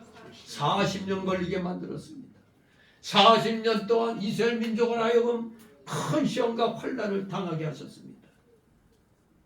그 이유가 바로 이스라엘 백성의 교만함을 낮추고 시험해서 마침내 복을 주시려고 그렇게 한 겁니다. 이 구원받은 주의 자녀들이 시험을 당한 것은 결코 하나님이 복 주시려고 그러는 겁니다. 그러니까 믿음 생활 시작한 지 얼마 안 된 사람들은 별로 시험이고 환난이고 없어요. 그러니까 어느 정도 믿음 생활의 단계에 들어간 사람들에게만 큰 시험 같은 게 오는 거죠. 그런데 우리는 그걸 잊어버리고 하나님 제가 어떻게 충성했는데 이렇게 어려움을 주십니까 하고 막 따질 때가 있죠. 나 10년 동안 충성했는데 20년간 충성했는데 요 모양 요 꼴입니다. 아직 하나님의 이 기준에 미달됐기 때문에 그런 줄 알고 어떻게든지 하나님 기준에 합하도록 우리는 힘을 써야 돼요. 더욱더 힘을 써야 됩니다. 욥이 동방 최고의 갑부가 바다까지 내려갔다가 다시 하나님이 갑절로 복을 주시는 그 역사를 우리는 알고 있지 않습니까? 마침내 복 주시려고 환난과 시험을 주신다는 걸 기억하시 바랍니다. 한나에게 잉태하지 못하게 하신 것도 이스라엘 백성을 40년 동안 광야길을 걷게 하신 것도 마찬가지입니다. 그런데 여기 둘째 부인 부인나가 자주 한나를 격동시킨 것은 바로 하나님이 한나에게 주신 한나를 연단하기 위한 시험이며 가시인 것입니다. 즉 하나님께서는 한나에게 분인나라는 가시를 주어서 격동시키고 번민하게 만들고 고통을 주어 마침내 좋은 신자가 되게 하여 복을 주시려고 하신 그런 예정 가운데 지금 이 한나에게 고통이 온 것입니다. 사도 바울에게 하나님께서 가시를 주셨죠. 고린도후서 12장에 보면 왜 사도 바울 대사도 바울에게 고통을 주셨습니까? 사도 바울을 낮춰서 올바른 하나님의 겸손한 일꾼으로 사용하기 위해서입니다. 그 당시 바울은 이스라엘인 중에 이스라엘이죠. 바리새인 중에 바리새인. 그리고 태어나면서부터 뭐를 갖고 태어나서? 로마 시민권. 그 당시 로마 시민권은 엄청난 그 권세입니다. 근데 이스라엘인이 태어나면서도 로마 시민권을 받았다?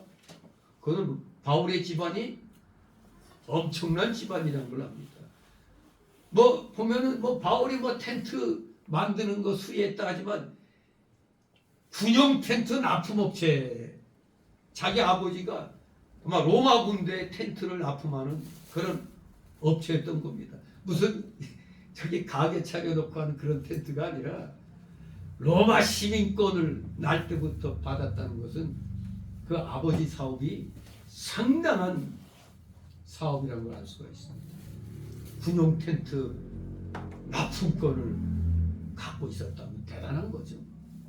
아무튼 바울을 낮추시려고 더구나 바울이 얼마나 지식이 많았는지 오늘날로 말하면 박사학위가 5개 이상 되는 실력자예요. 바리새인 중에 바리새인. 이런 사람이니까 회심하고 성령의 감동으로 성경을 기록할 때 신약 성경 몇 권? 27권 가운데 몇 권을 바울이 성령의 감동으로 기록했어요? 네. 히브리서까지 합치면 14권. 보통 13권이라고 얘기하면서 또 히브리서를 옆에다 이렇게 놓지만 사실 히브리서도 바울의 저작으로 그런 게 맞습니다. 신약 성경 27권 가운데 절반을 갖다 바울 사도가 성령의 감동으로 기록하도록 하셨잖아요. 이것만 봐도 만약 바울 사도에게서 이 교만이란 거, 육신적인 그 어떤 그 우월감을 빼놓지 않으면 사람은 교만하게 되는 겁니다. 하나님 바울에게 가시를 줬어요. 그 가시가 누군 말하기를 지독한 안질이다. 또 누군 말하기는 간질병이다. 이런 식으로 얘기를 합니다만 저는 간질병보다는 안질 같아요. 왜냐하면 다메섹 도상에서 예수 믿는 사람 잡으러 가다가 다메섹 도상에서 하나님 우리 예수님을 만날 때 그 강렬한 빛에 의해서 눈이 상했잖아요. 아무튼 회개하고 이제 예수님 사도로 쓰시려니까 그 눈을 치료해 주셨지만 깨끗하게 완전하게 치료해 주신 것 같지는 않아. 그러니까 에베소 교인들이 자기 눈이라도 빼어줬으면 하는 말이 나온 거 보면 바울이 이 안질로 되게 고생했다는 걸 알 수가 있죠. 아무튼 바울을 낮추시려고 했던 겁니다. 교만병이 솟아나올까봐. 그래서 하나님이 하시는 일을 바울을 통해서 끝까지 성공시키기 위한 연단이 필요했기 때문에 대사도 바울에게 그런 가시가, 육신의 가시가 필요했던 것입니다.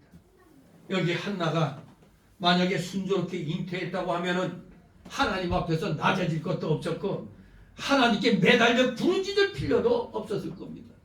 그렇죠, 여러분? 우리가 힘들고 어려울 때 무릎을 더 꿇게 되지, 내 잘 먹고 잘 살게 될 때 하나님 앞에 잘 안 나와요. 기도도 잘 안 하게 되잖아요. 줄어들잖아요. 기도하는 게 벌써 간절함이 없어져요. 내가 지금 죽게 되었을 때 간절함이 솟아나오지, 편하게 되면 간절함이 없습니다. 이렇게 한나가 그럴 수 있기 때문에 하나님이 분인나라는 가시를 준 겁니다. 분명히 한나는 남편으로부터 엄청난 사랑을 받았음을 알 수가 있어요. 5절에 보면 재물을 갑절이나 받을 만큼 남편의 사랑이 특별했죠. 또 24절의 뒤에 보면은 수소색과 가루 한 에바, 포도주 한 가죽 부대를 또 제물로 하나님께 바칠 만큼 한나가 경제적으로 풍부했습니다. 그런데 만약 여기다가 잉태해서 아들까지 낳았다고 하면 한나는 더 이상 부러울 것도 없죠. 부족할 것이 없잖아요. 그렇기 때문에 하나님은 이 한나에게 잉태하지 못하게 하는 것으로서 가시를 줌으로 이 한나를 낮추신 겁니다. 이렇게 잉태하지 못하는 까닭에 이 한나도 사람이니까 자꾸 격동을 받죠. 옆에서 또 그냥 철삭철삭대고 그냥 약 올리잖아. 누가? 분인나가. 그러니 한나는 더욱더 하나님 앞에 나아가 눈물로 기도하게 되었고 매달리게 된 겁니다. 그래야 마침내 한나는 낮아지고 겸손해져서 하나님만을 의뢰하는, 하나님만을 바라보면 기도할 수 있는 그런 좋은 신자가 될 수가 있었던 겁니다. 그러므로 하나님의 자녀에게는 보면 공통적으로 우리를 낮출 만한 결함이나 결점을 다 주신 것 같아요. 뭔가 조금이라도 교만하게 나가면 바로 그냥 치시는 그런 것을 우리는 스스로가 아마 생각하면은 깨닫게 될 겁니다. 왜냐하면 우리는 무엇이라도 무엇 하나라도 잘 되면은 의기양양해지죠. 그냥 내가 하다가 그냥 망하는 거죠. 예? 아무튼 의기양양하다가도 그 순간 또 내가 이러면 안 되지 하면서 내 결함이나 결점이 나올 때는 거기서 낮아지고 교만하던 것이 쏙 들어가는 겁니다. 그래서 하나님께서는 사랑하시는 자에게 가시를 주신다 이겁니다. 가시를 주신다. 여러분에게도 어떤 가시가 있습니까? 곰곰이 생각해 보시 바랍니다. 우리 베드로 사도도 아주 그냥 격동을 잘하죠. 베드로 사도도 또 잘 졸아. 졸기를 잘했어. 베드로도 변화산에서 졸았고 겟세마네 동산에 가서도 예수님 기도할 때 졸았습니다. 또 성격이 또 지랄 맞잖아요. 그냥 과격해갖고 예수님 체포하러 온 사람들 가운데 그냥 누구 귀를 베어버렸어. 칼을 빼가지고 말고의 귀를 베어버렸어요. 그리고 또 잘난 체 얻은 베드로가 또 자기가 죽을까봐 예수님을 3번이나 모른다고 이렇게 부인한 것. 그게 다 베드로의 결함이며 결점이었습니다. 그러나 나중에 이것 때문에 베드로 사도는 더욱 겸손해지고 더욱 좋은 사도가 되었던 겁니다. 베드로가 받은 은혜가 너무나 크기 때문에 요 교만이 나오려고 하다가도 생각합니다. 아이고 내가 어떤 사람이었지. 내가 예수님을 몇 번이나 모른다고 했지. 나가 과격하게 말고의 귀까지 베어버리지 않았을까. 이런 생각이 떠오를 때면 가만 베드로가 우쭐하다가도 그런 교만이 쏙 들어갈 수밖에 없었던 겁니다. 그러니 베드로가 나중에 순교할 때 어떻게 했다고? 나는 예수님과 똑같은 그런 자세로 죽을 수 없다 해서 자기를 거꾸로 매달라고. 그 구전에 가면 베드로 사도는 십자가에 거꾸로 매달려서 순교했다고 그러죠. 아무튼 교만이 쏙 들어가서 겸손한 자의 자리에 위치하게 되면 이렇게 또 하나님의 사랑과 은혜가 임하게 될 수밖에 없습니다. 아무튼 모든 사람에게 단점과 가시와 시험한 것이 있다는 것은 하나님께서 그것으로 그 사람을 낮추시려는 겁니다. 여러분들이 어떤 시험이 왔다 하면은 나에게 뭔가가 있나 보다 생각하시고 하나님이 이걸 날 낮추려고 이 시험을 주시는구나 그렇게 생각하시면 그게 정답입니다. 사람마다 무엇인가 낮출 만한 가시가 있어야만 낮아질 수 있게 됩니다. 여기 이 시대의 배경이 되는 엘리 제사장도 아들이 있었죠. 그런데 홈리와 비누아스가 못된 짓을 했죠. 이거 아주 그 못된 짓 했습니다. 그 제사 드리는 데서 여인들을 갖다 그냥 취해가고 하여간 제사 물을 갖다 지들이 그냥 막 함부로 그냥 건져 먹고 하여간 그 아들들의 못된 행실로 인해서 엘리 제사장을 하나님이 또 연단을 하신 겁니다. 그리고 오늘의 이 사무엘의 영웅인 사무엘서의 영웅인 사무엘도 사실 그 뒤에 내용들을 다 읽어보면 사무엘이 이렇게 훌륭한 제사장이며 선지자라면 당연히 그 아들들도 그러하면 좋겠는데 사실 사무엘도 그 아들들이 사무엘을 아버지 행실을 따르지 않고 불의한 행동을 합니다. 이 참 오늘날로 말하면 목회자의 자녀가 못된 짓 한다는 얘기입니다. 목회자의 본을 받는 게 아니라 바로 사무엘 또한 8장 보면 하나님이 그 아들들의 그런 행실로 사무엘을 또 더욱 겸손하게 낮추셨다는 걸 알 수가 있습니다. 대개 사람들은 아무 결함이나 결점이 없이 늘 평안하고 가는 데마다 대접 잘 받고 모든 것이 형통하게 되어야 그게 하나님이 복 주신 걸로 압니다. 그게 하나님의 복인 줄로 알아요. 그러나 참으로 하나님께서 그 사람을 사랑하신다면 그런 평안한 환경 가운데 가만히 놓아두시지 않습니다.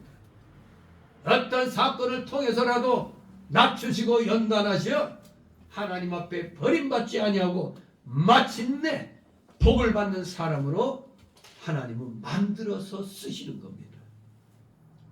그러니 우리가 모든 것이 형통하다, 잘 나간다 좋아할 건 없어요. 어느 한순간에 또 나의 교만병이 도질 수가 있어요. 그래서 늘 삼가 조심해야 되는 겁니다. 그렇기 때문에 우리 믿는 사람들은 자기의 결함과 부족한 면을 늘 붙들고 겸손하며 낮아져서 자기를 만들어 가도록 힘써야 합니다. 오늘날 우리가 얼마나 좋습니까? 우리는 성경에 수많은 구약때로부터 수많은 이 믿음의 선진들의 그 모습을 봤잖아요. 그래서 우리는 이렇게 하면 벌 받고 이렇게 하면 복 받는가를 이미 성경을 통해서 다 알고 있잖아요. 그래서 우리는 사전에 미연에 방지할 수가 있어요. 어떤 일을 하다가도 내가 이거 내 뜻대로 하려고 하는 거 아닌가. 내 뜻대로 하는 거 교만이잖아요. 하나님의 뜻에 맞춰서 해야 되는 겁니다. 바로 그럴 때마다 믿음의 선진들이 이럴 때 어떻게 했지? 그 성경 말씀에서 뭐라고 했지? 이것을 생각나게 해가지고 우리가 늘 이렇게 겸손하고 낮아져서 하나님이 쓰시는데 정말로 우리가 지극히 작은 데서부터라도 온전히 다 우리는 쓰임받도록 해야 되는 겁니다. 그래서 우리 성도는 늘 자기가 되지 못한 것, 잘못한 것, 죄 지은 것을 늘 붙들고 자기를 쳐서 복종시키고 교만하지 않도록 자기를 만들어가야 됩니다. 자기를 만들어가야 돼요. 일평생의 원수가 누구요? 나요. 또 내 남편이요. 내 마누라요 할 줄 아는데. 네, 일평생의 원수는 내 자신입니다. 곧 내가 제일 큰 원수입니다. 자기를 부인하고 나아갈 때는 생명의 역사가 있는데 자기를 부인하지 못하고 살아서 자기가 중심이 되면 영적 생명이 끊어지는 때입니다. 그렇기 때문에 자기를 날마다 부인해야 되는 것입니다. 하루라도 자신을 부인하지 않을 때는 자기가 살아나고 자기가 살아나면 하나님과의 교통이 막혀 하나님의 은혜를 받지 못합니다. 하나님과 자기 사이를 막는 것은 언제나 자기 자신이라는 것을 알아야 합니다. 그래서 사도 바울은 고린도전서 9장 27절에 내가 내 몸을 쳐 복종하게 하면 내가 남에게 전파한 후엔 자기가 도리어 버림이 될까 두려워함이로라. 이렇게 고백합니다. 또 고린도전서 15장 31절에 바울은 날마다 죽노라 이렇게 고백했습니다. 날마다 죽노라. 오늘의 자기를 죽인 사람은 희망이 있는 사람입니다. 바울은 자기가 사도 가운데 제일 작은 자여 성도라 일컬음도 감당치 못할 자라고 고백했습니다. 자기가 교회를 핍박하고 또 스데반을 죽일 때 주도적 역할을 한 죄를 붙들고 일평생 통회하고 낮아진 것입니다. 자기를 죽이지 못하면 성경 말씀은 아무리 다 잘 알아도 쓸데가 없습니다. 도리어 성경 말씀을 많이 알면 알수록 교만해지는 겁니다. 목사가 뭐라고 얘기하면 나도 압니다. 요새 신학 공부하는 성도들도 많아요. 그래서 목사들이 공부 열심히 안 하면 도리어 큰일 납니다. 그냥 당합니다. 당해. 예. 진실로 성경을 겸손함으로 우리가 알아야 됩니다. 만약에 겸손하지 못한다면 강도에게 칼을 준 것과 같아갖고 위험하기 짝이 없습니다. 먼저 강도질 하려는 속마음을 없앤 다음에 칼을 취하면 그 칼을 요긴하게 사용할 수가 있는 것입니다. 그러나 마음속에 내 강도는 그냥 두고 칼 만진다면 죄만 짓고 더 비참한 상태가 되고 말 것입니다. 오늘날 자유주의 신학에 물든 목사들 교만이 그냥 머리끝까지 올라가 있어요. 성경을 하나도 안 믿으면서 무슨 지가 기독교인이고 목사예요. 성경을 하나도 안 믿으면서도 교회합니다. 이상한 일이죠. 그래서 지금 신학 공부도 1학년 들어갈 때는 집사 같은 뜨거운 신앙으로 들어가. 근데 2학년 되면은 권사나 장로 신앙이 된대. 그 3학년 되면 이제 졸업반 되면은 목사 신앙이 된대. 그 완전히 그 말은 거꾸로 얘기하면 역으로 말하면 그야말로 하나님에 대한 열렬한 사랑이 없어진다는 얘기입니다. 즉 성경을 그냥 옛날 이야기책 무하나 신하나 전설로 하라. 자유주의 목회자들은 그런 목사가 교회를 하고 설교를 하니까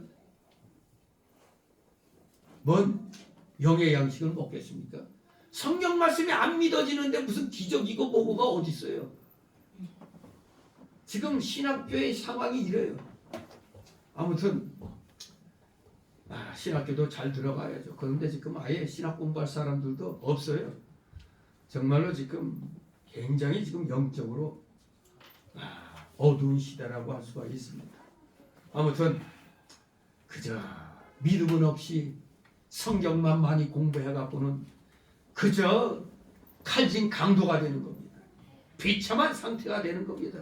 그렇기 때문에 하나님께서는 사랑하는 자에게는 강제로라도 낮춰서 자신을 부인하고 낮아지게 만드시는 겁니다. 그러므로 현명한 사람은 하나님의 강제적인 징계가 오기 전에 미리 자기를 쳐서 복종시켜 자기를 부인하고 하나님 앞에 낮아지는 겁니다. 한나가 분인나의 격통을 받고 눈물을 흘리는 걸 보니까 아직도 다 만들어지지 못한 것을 알 수가 있습니다. 옛날에 일제 때 최건능 목사님이라는 분이 있는데 오직 예수 그냥 외치고 다니는 거예요. 이 사람의 일하는 자기 아들이 죽었는데도 관짝 메고 가는데 뒤에서 그냥 덩시덩시 춤추며 갔다는 거예요. 그 최건동 목사. 왜? 우리 아들 천국 간다 하고. 보통 신앙이 아니죠. 근데 그 양반이 신학 공부할 때 이 비 오는 날 그 신학생들 몇 명이 같이 방 안에 있는데 혼자 그냥 소리 내고 읽으니까 옆에 있던 신학생이 화가 나가지고 그 읽고 있던 성경책을 확 빼갖고 비 오는 마당에다 던져버렸대. 그러면 우리 같으면 이놈이 미쳤나 할 텐데 도리어 아무 소리 안 하고 나가서 그 젖은 그 성경책 다시 이렇게 갖고 오면서 마음만 안 상하면 되지 하고 그냥 성경 말씀 뭐 이거 닦으면 되지 이런 식으로. 그건 벌써 그 사람은 그 목사님은 이미 그때부터 남달랐다는 거죠. 자기를 다스릴 줄 알았다는 겁니다. 그런데 한나는 여전히 옆에서 찔러대는 말을 들으니까 분해가지고 눈물을 흘렸던 겁니다. 그러니 아직 하나님의 기준에 아직 미달입니다.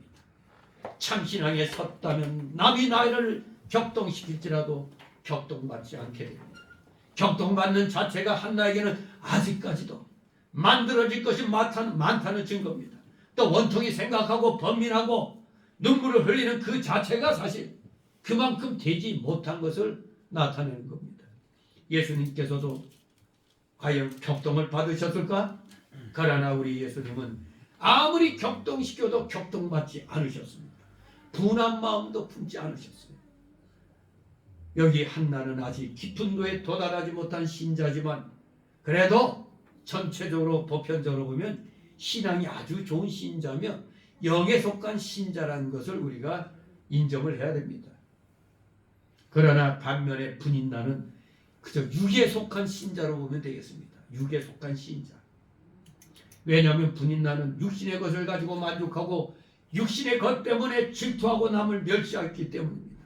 자기는 아들, 딸 낳았다고 해가지고 그것을 가지고 뽐내고 자랑하며 다른 사람은 아이 낳지 못한다고 멸시하며 또 남편이 한나를 더 사랑한다고 질투한 것을 보니 분명히 분인나는 육신 중심이요 육에 속한 신자라는 것을 알 수가 있습니다. 그러나 한나는 신령한 은혜 속에 있는 신자라는 걸 알 수가 있어요. 왜? 2장 1절 2절 보면은 여호와를 인하여 즐거워하고 여호와로 인하여 뿌리 높아졌고 여호와 같은 반석이 없고 주밖에는 다른 이가 없다 이렇게 한나가 기도합니다. 이 기도 내용을 보니까 한나는 하나님을 중심으로 하여 사는 신자가 틀림없구나 알 수가 있습니다. 하지만 아직은 육신에 속한 생활에서 아주 떠나지는 못하고 있기 때문에 하나님께서 이것을 없애려고 한나를 통해서 자주 격동을 받게 하신 겁니다. 본래의 신앙은 좋으나 표준까지 아직 도달하지 못한 것뿐입니다. 한나의 신앙은 좋은 편이지만 더 좋은 신앙 인격을 만들려고 하나님께서 역사하여 분인나로 하여금 한나를 핍박하게 한 겁니다. 육에 속한 신자가 영에 속한 신자를 핍박하고 학대하고 격동을 시킨 것은 옛날이나 지금이나 똑같은 일입니다. 똑같이 일어나고 있습니다. 먼저 앞선 목사들이 외치니까 깨닫지 못한 목사들이 뒤에서 욕하잖아요. 나라가 무너지고 있는데도 말 한마디 안 하고 있잖아요. 도리어 말하는 목사 보고 그우라고 공격하니까. 옛날이나 지금이나 육에 속한 자가 영에 속한 자를 핍박하고 학대하고 격동시키는 건 똑같습니다. 아브라함에게 두 아들이 있었는데 한 아들은 계집종에게서 난 이스마엘이고 다른 한 아들은 자유하는 여자 사라에게서 난 이삭입니다. 그 계집종의 아들이 이삭을 희롱하고 핍박했습니다. 이때 아브라함이 하나님께 기도하니 계집종과 그 아들을 내어 쫓으라고 하나님이 허락하셨죠. 창세기 21장 이하에. 여기에서 한나가 낳은 사무엘이 아브라함의 아들 이삭과 똑같은 의미의 영에 속한 아들이다. 이것을 의미하는 건 아닙니다. 아브라함은 이삭을 낳을 때 언약으로 인하여 이삭을 낳았고 이 언약은 메시아에 대한 약속이었습니다. 그러나 사무엘에게는 그러한 약속이 없었고 다만 육에 속한 자가 영에 속한 자를 핍박하는 면이 엘가나의 가정과 아브라함 가정이 같다는 얘기입니다. 육에 속한 이스마엘이 영에 속한 이삭을 핍박하였고 육에 속한 분인나가 영에 속한 한나를 격동시키고 핍박했습니다. 이렇게 육에 속한 신자는 세상에서 출세하고 육신의 것이 부요해지는 반면에 영에 속한 자는 괴롭지만 세상에서 환난과 궁핍을 많이 당합니다. 요한계시록 2장 9절에 내가 네 환난과 궁핍을 하노니 실상은 네가 부요한 자니라. 자칭 유대인이라는 자들을 해방도 하노니 실상은 유대인이 아니오 사단의 회라고 했고, 요한계시록 2장 10절에 너희가 11등과 환난을 받으리라. 네가 죽도록 충성하라. 그래야면 내가 생명의 면류관을 네게 주리라고 약속하셨습니다. 여기 한나가 경건하게 살려고 함으로 핍박을 받았고 진리를 지키려고 하니 시험을 당하게 된 겁니다. 격동시켜도 격동받지 않으면 육에 속한 모든 것을 초월하고 하나님 안에 깊이 들어가 그 진리에 바로 서서 나아간다면 점점 자신이 만들어지게 되는 겁니다. 그런데 격동받는 일 때문에 한나는 대신 뭐를 많이 하게 돼요? 기도를 많이 하게 됩니다. 그래서 더 하나님을 간절하게 찾게 되는 겁니다. 이제는 한나가 하나님을 떠날래야 떠날 수 없는 그런 자리에 들어가 자신의 인격이 잘 만들어지게 되었습니다. 이것이 참으로 하나님 앞에 복받은 것이요 감사한 것입니다. 이럴 때 아멘 해야 됩니다. 아니 환난과 핍박을 받아서 나 아멘 안 해. 그냥 복 주세요 이러지 마시고, 아무튼 우리가 좁은 길 가려다 보면 많은 어려움이 오는 겁니다. 참 신자가 되려면 많은 고통이 따르는 겁니다. 이것을 기억하시고 우리가 이 시대를 바로 바라보기를 바랍니다. 좁은 길 가는 자가 인기 있는가, 넓은 길 가는 자가 인기 있는가, 물어보나 만한 문제죠. 우리 모두 최선을 다해서 정녕 하나님이 기뻐하시는 길을 가시는 여러분 되어서 그 어떤 환난이나 공고나 원고가 온다 할지라도 오라 우리는 격하고 나가리라 다짐하고 결심하면서 하나님께 영광 돌리는 삶을 사는 여러분 되시기를 주님의 이름으로 축원합니다. 기도합니다. 거룩하신 하나님 아버지, 은혜를 감사드립니다. 우리는 부족합니다. 날마다 우리 자신의 부족한 것을, 연약한 믿음을 쳐서 복종시켜 늘 하나님 말씀에 합한 자로서 날마다 조금씩이라도 자라날 수 있도록 저희들을 온전한 의의 길로 진리의 길로 이끌어 주시옵소서. 감사드리며 예수 그리스도 이름으로 기도드리옵나이다. 아멘.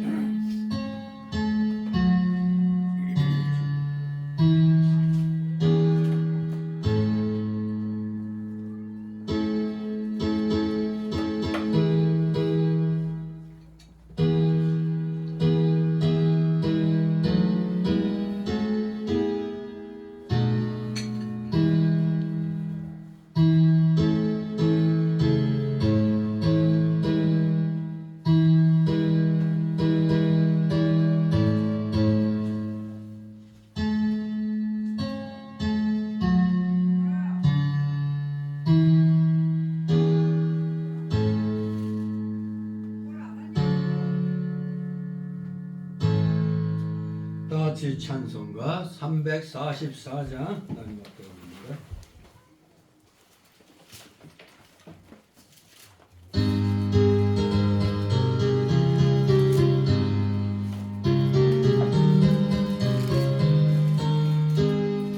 이눈에 아무 정관이 되어도 믿음만을 가지고 손을 거두고 이 그의 아무 소리 아니 들려도 하나님의 약속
드려진 예물을 놓고 하나님 앞에 보험 기도합니다.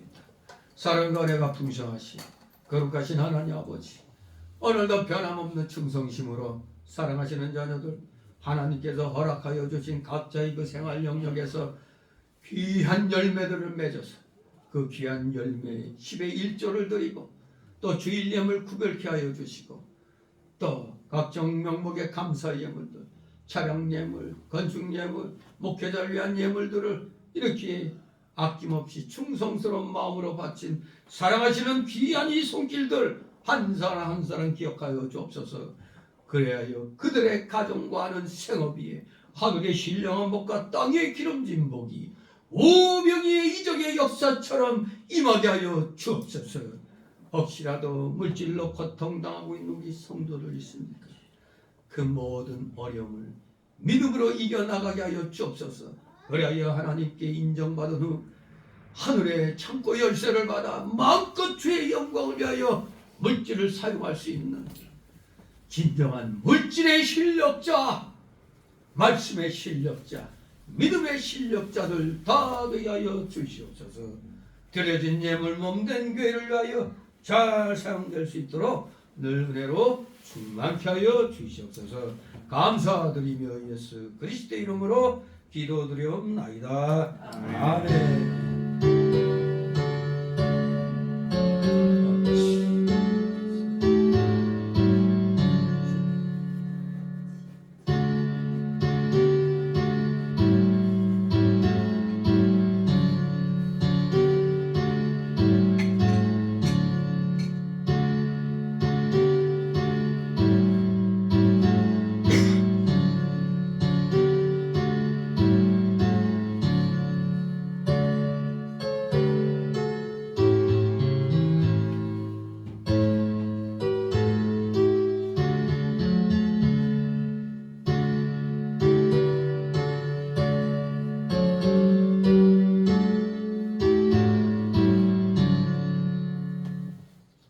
네, 이 시간은 새신자 소개 시간입니다. 네, 등록된 카드 한 장을 넣었습니다. 이순왕 씨, 우리 박수로 환영해 주시기 반갑습니다. 원래 그 집사 직분으로 일을 하셨던 것 같은데 잠시 좀 방학을 하신 것 같아요. 여름 방학을 하시고 이제 다시 나오셨는데 성도 간에 좋은 교제 시간 갖기를 소망합니다. 우리 광고 말씀 이미 다 읽어보신 줄 압니다. 정말로 달력이 딸랑 2장 남았는데 제가 여기 매년 그 광고를 넣는데 오늘도 또 빠졌네요. 그 달력 그 광고죠. 여러분들이 집에는 여러분들의 손으로 낸 달력을 거시라고 항상 매년 달력 광고 10,000원씩 하려고 했죠. 이번에도 10,000원씩 그렇게 헌금하시면 되겠습니다. 자, 그리고 다음 주는 역사적인 날이죠. 추수 감사주일입니다. 성찬 예식이 있습니다. 위하여 또 기도로 준비해 주시고 뭐 또 요 앞에 뭐 과일들 놓는 거는 뭐 전교인들이 내 집에 있는 그 뭐 사과 하나라도 같이 갖다 놓는 그런 심정으로 협력하시기 바랍니다. 뭐 하시는 분들 서너 분만이 하시는 게 아니라 모든 교인들이 하나씩이라도 갖다 놓는다. 이런 자세로 이번에는 또 준비하시면 감사하겠습니다. 그리고 오늘 점심 식사 후에 여성교부 원래 있죠? 내가 잘못 넣은 건 아닌데 원래 있습니다. 그런 거 있어요. 네. 네, 그래 나오셔서 말씀. 안 나가야 되는데 잘 나가라면서. 그 방금 목사님 말씀하셨는데요. 다음 주 이제 우리가 추수감사일주일 준비하는데 앞에 이제 과일 이제 찾아서 할 거거든요. 다들 어렵고 힘들지만 또 우리가 하면 이제 추수하면 하나님 앞에 드리는 거니까 한 가지씩이라도 갖다 드렸으면 좋겠고 혹시 박스를 하실 분들 있으면 미리서 저한테 말씀해 주셨으면 좋겠습니다. 그걸 빼고 또 다른 걸 준비를 해야 되니까 수요일 날까지 말씀해 주시고 해주셨으면 감사하겠습니다. 그리고 16일 지나고 22일 날 토요일 날 교회 김장할 거거든요. 근데 이제 물론 재정도 필요합니다. 재정도 필요하지만 또 스케줄도 필요해요. 일할 사람들이 별로 많지를 않아서 다 나와서 같이 조금씩 거들었으면 좋겠습니다. 인원이 적다 보니 어쩔 수 없습니다. 우리 교회는 1인 2역, 1인 3역입니다. 자, 도리어 하나님이 복 주시는 줄 아시기 바랍니다. 일할 게 많은 게 좋은 겁니다. 저기 귤하고 사과는 미리 지금 신청해서 들어와 있습니다. 깨고 준비해 주시면 감사하겠습니다. 사과하고 귤은 돼 있어요. 20일 날 몇 시에 와야 돼요? 예? 22일 날 몇 시? 토요일 날? 일찍 아침 일찍 10시에 와야지. 와야지. 일찍 몇 시? 네. 8시간. 자, 광고 다 하신 줄 믿습니다. 우리 다 같이 일어나셔서 62장 부르신 후 축도로 마치도록 합니다. 62장.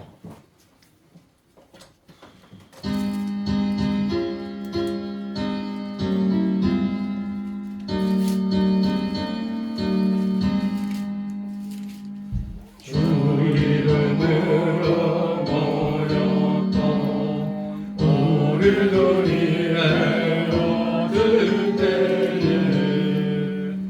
언제나 함께 하시며 영함께 하소서.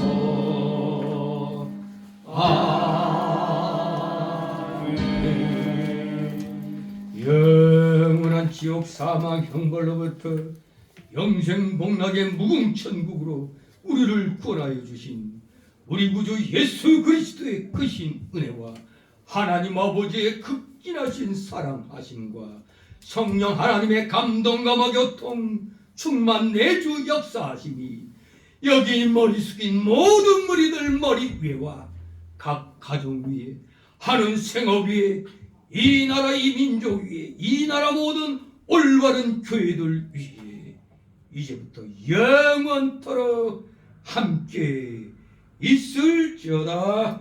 아멘.